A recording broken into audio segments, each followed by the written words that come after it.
Hi everyone, this is Dr.V.Pavithra, Assistant Professor, Department of Economics, K.C.S. Nadar College of Arts and Science. In this video, we are going to learn about the topic, the planning and its future. Planning. First of all, in organization, planning is the primary activity of the management. It involves systematical thinking about the manner in which specific objectives are to be achieved in the future. It is a process of establishing the goals, deciding a suitable course of action for achieving them. According to Kuhns and Donald, planning may be defined as the deciding in advance what to do, how to do, when to do, and who is to do it. It bridges a gap between where we are, the we want to go. It makes possible for things to occur which otherwise would not happen. Next, nature of planning or characteristics of planning. So, planning is a primary function of an object management. It is a starting point of the management.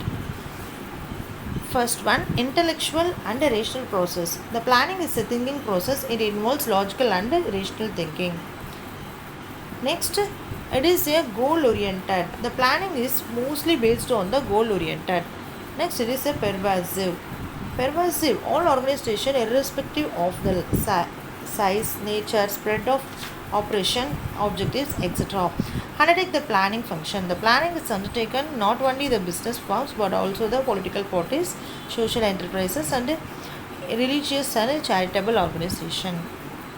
It is a future oriented. The planning is also a future oriented because it is a forward planning, anticipated future events, determining the objectives and deciding the activities to achieving them. Next, it also a integrated approach. Planning involves the careful analysis of various alternatives and selecting the best one. Thus, decision making is an integral part of the planning since it involves choice among alternative courses of action.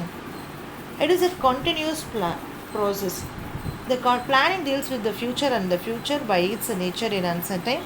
The future events may not turn out as predicted by plans. Therefore, they need to be revised due to the changes in the internal and external environment. This aspect of planning makes a planning is a continuous process. Thank you.